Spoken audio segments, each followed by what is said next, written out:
सवाल बहुत सारी बार आता है औरतों की तरफ से कि क्या औरत ब्लेड का इस्तेमाल कर सकती? एक सवाल आता है बहुत सारे लोगों ने किया। पता नहीं गलत फहमी किसी ने फैला दी है कि औरत शर्मगा के बाल निकालने ब्लेड इस्तेमाल नहीं कर सकती। कहां से लाते लोग, ढूंढ ढूंढ के नहीं पता। जबकि सही बुखारी की रिवायत में है, एक मरतबा एक सहाबी अपने ऊंट पर तेजी से घर की तरफ जा रहे हैं। अल्लाह के रसूल सल्लल्लाहु अलैहि वसल्लम फरमाया, क्या बात है, इतनी तो जल्दी नहीं थी घर जानी? तो कहा मेरी शादी हो गई अब। तो अल्लाह के रसूल ने फरमाया और कहा, औरतों से हुक्म दिया कि तुम्हारे शौहर अगर बाहर से आ रहे हो तो तुम लोहे का इस्तेमाल कर लो। और फिर शौहर से कहा तुम घर जाकर अपनी बीवी से हमबिस्तरी करो। फिर आप फरमा रहे औरतों के लिए तुम्हारा शौहर बहुत दिन बाद घर आ रहा है, तो लिहाजा तुम पाकी और सफाई और सुथराई कर लो। और हदीद का लफ्ज हदीस में अल्फाज, हदीद कहते लोहे को, लोहे के इस्तेमाल करो। लोहे का इस्तेमाल कहाँ करेंगे इंसान?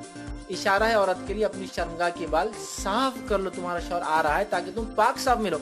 हदीद सीधा लफ्ज है लोहे का लफ्ज। अब जो लोग बोलते हैं लोहा औरत इस्तेमाल नहीं कर सकती, वो सिरे से हदीस के खिलाफ जा रहे हैं, नबी अकरम सल्लल्लाहु अलैहि वसल्लम के कौल के खिलाफ जा रहे हैं।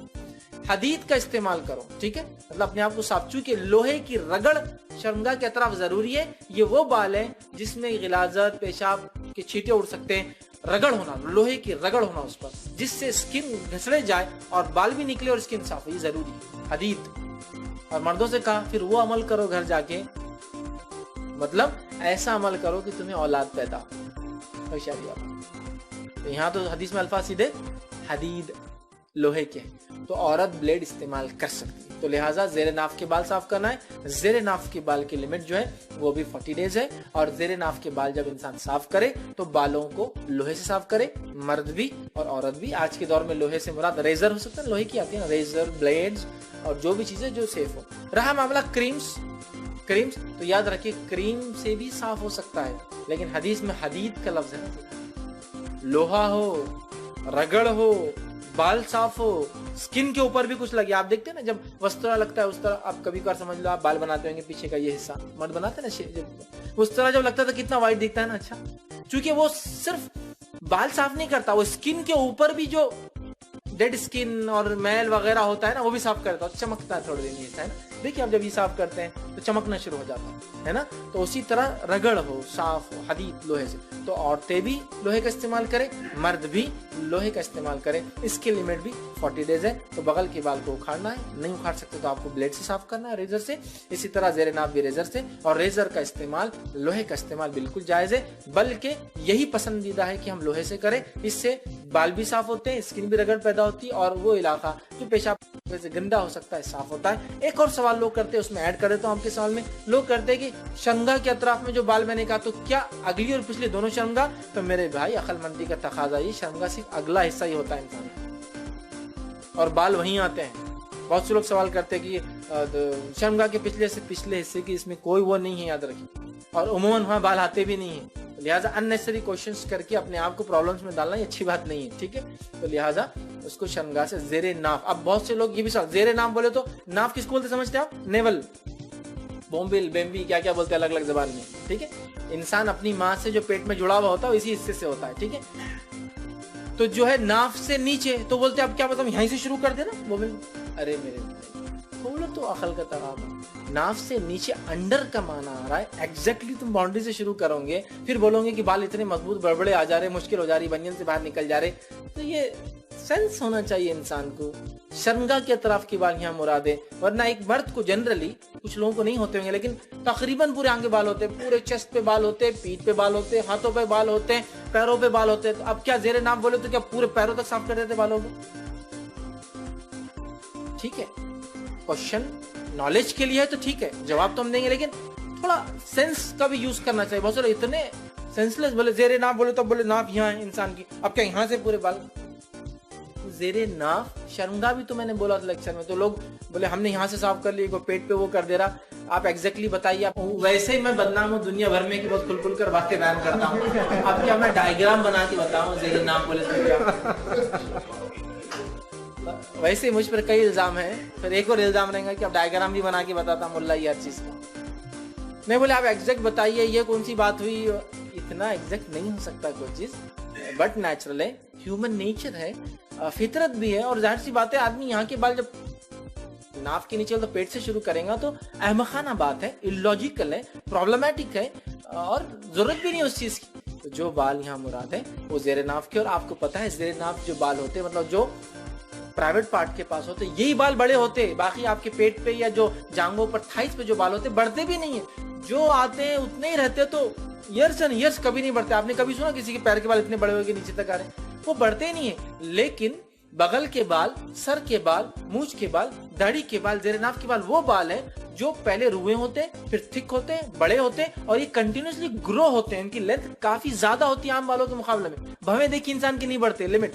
आंखों की पल के लिमिट, समझे आप? लेकिन ये वो बाल है जो पैरों पे हाथों बाल आते नहीं बढ़ते, लिमिट। और अल्हम्दुलिल्लाह औरतों पे तो औरतों जनरली जिस्म पर हाथों पर पैरों पे बाल होते भी नहीं है। अल्लाह ताला बेहतर जानता है किसको क्या चीज की जरूरत है। बहरहाल समझिए। तो लिहाजा जेरे नाफ से मुराद प्राइवेट पार्ट, ठीक है, बिलो नेवल उसको बोला जाता है वो लफ्ज अदा करने के लिए, ताकि एग्जैक्टली चीजों को डिफाइन ना करना पड़े। लेकिन हाँ, हो सकता है किसी को नॉलेज ना हो, बात समझ में ना आए, कोई टीच करने वाला ना हो। और मैं जानता हूँ कि ऐसा बहुत सारी बार होता है, बच्चों बोलते तहरत लो, लेकिन उनको पता नहीं होता तहरत एग्जैक्टली बोलते क्या है। कई उम्र तक वो बोलते तहरत तो है, बोलते हाँ लेते, लेकिन खुद मालूम तहरत क्या है।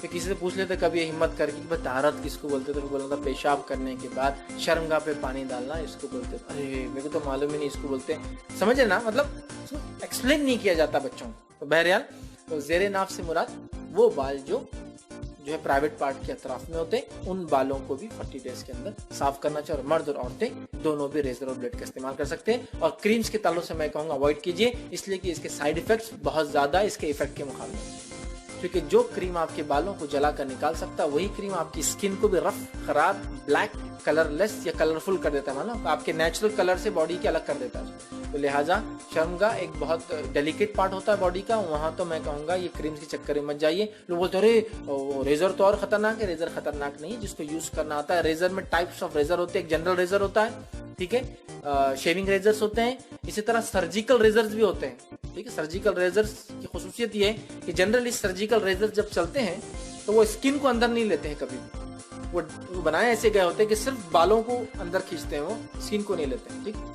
लेकिन सर्जिकल रेजर्स के बारे में याद रखिए, बहुत शार्प होते हैं, बहुत तेज होते हैं। अगर वो गलती से बच्चों के हाथ लगे ना तो ऐसा काटते हैं कि खून निकले लेकिन महसूस भी नहीं होता कि कट गई चीजें। तो ये अवॉइड आप हमारी रेजर से भी तेज होती सर्जिकल रेजर, लेकिन उसकी खुसूसियत ये स्किन को अंदर नहीं लेता है। अगर आप उसको चलाएंगे तो सिर्फ आपकी हो, जैसा कि सर्जिकल रेजर का यूज आपने कभी देखा होगा एंजियोग्राफी वगैरह के लिए, तो हाथ में से जब डालते हैं ना तो यहाँ यूज करते हैं उसको, हाथ के बाल निकालने के लिए। देखो वो इतने स्मूथली चलते, खाली ऐसा डॉक्टर यूं पकड़ के खींचते जाता और बिल्कुल ऐसा पूरी स्किन पे बाल साफ कर दे। सर्जिकल रेजर जनरली स्किन को अंदर नहीं खींचते हैं, वो डेवलप किए होते हैं, थोड़े महंगे भी होते हैं। तो आप रेजर यूज कीजिए, चूंकि लोहे का इस्तेमाल का लफ्ज हदीस में खास आता है, रगड़ पैदा होती है, सफाई होती है, तो लिहाजा सर्जिकल ब्लेड आप लीजिए और उससे भी आप कर सकते हैं। जनरल रेजर्स हो सकती है, जनरल आपकी ब्लेड हो सकती है, या इसके अलावा किसी इलाके में जहाँ आज भी वही सिस्टम है, मालूम ना आपको, लोहे का जो इस्तेमाल होता था इंडिया में, अब लोहे का इस्तेमाल एज अ रेजर बैन है।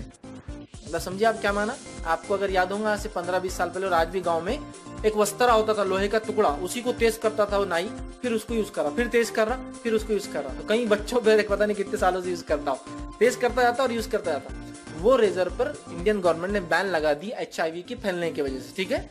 जैसा कि इंजेक्शन को मल्टीपल टाइम यूज किया जाता था पहले, आप याद होंगे ना, हम छोटे थे तो दवाखाने जाते थे, एक इंजेक्शन होता था कांच का, और उसकी जैसी इंजेक्शन आपको दिया वो डाल देता था गर्म पानी में उबलने के लिए, वो उबलते रहता था, फिर कोई आया निकाला कि फिर उसको दिया, है ना। लेकिन जब HIV वगैरह बीमारियां फैली तो गवर्नमेंट ने उस पर बैन लगा दिया। सेम उस टाइम तक रेजर भी यूज होता था, कॉमन रेजर, गवर्नमेंट ने बैन लगाया और ये रेजर आ गया कि पतला वाला कि वन टाइम यूज करो और डिस्कार्ड कर दो, फेंक दो, दूसरे आदमी को इस्तेमाल नहीं होना चाहिए, ठीक है। तो हो सकता है आज ऐसे भी इलाके हो जहाँ वो रेजर अभी भी चलता है लोहे वाला, जिसमें तो वही अल्फाज, वो रेजर हो सकता है, सादा रेजर हो सकता है, रेजर ब्लेड्स हो सकती है, सर्जिकल ब्लेड्स हो सकती है, जो भी भरा हेयर रिमूव। लेकिन क्रीम्स का मैं ये कहूंगा, एक तो हदीस में सीधा रगड़ का लफ्ज है, मतलब लोहे का इस्तेमाल है, लोहा आप इस्तेमाल कीजिए। क्रीम्स भी इस्तेमाल किया जा सकते हैं, लेकिन क्रीम्स के साइड इफेक्ट बहुत ज्यादा होते हैं। इस बात के लिए फिर आप जहनी तौर से तैयार है कि ये रिएक्शन भी करते हैं और साइड इफेक्ट बहुत होते हैं। सस्ते क्रीम्स कभी इस्तेमाल ना करें, ये बहुत ज्यादा हैजार्डियस है हेल्थ के लिए, बहुत ज्यादा नुकसानदेह, क्योंकि जब बालों को गला कर निकाल सकता है तो स्किन पे कितना असर करता होगा। बेटर है जो सुन्नत से साबित है, आसान है, सस्ता है, अच्छा है, फायदेमंद है और सफाई और तारत के एतबार सबसे अच्छा है, तो उसको करें तो औरतें भी और मर्द भी कर सकते हैं। तो मैंने तमाम तर चीजें बहरहाल वो इसमें आपके सवाल में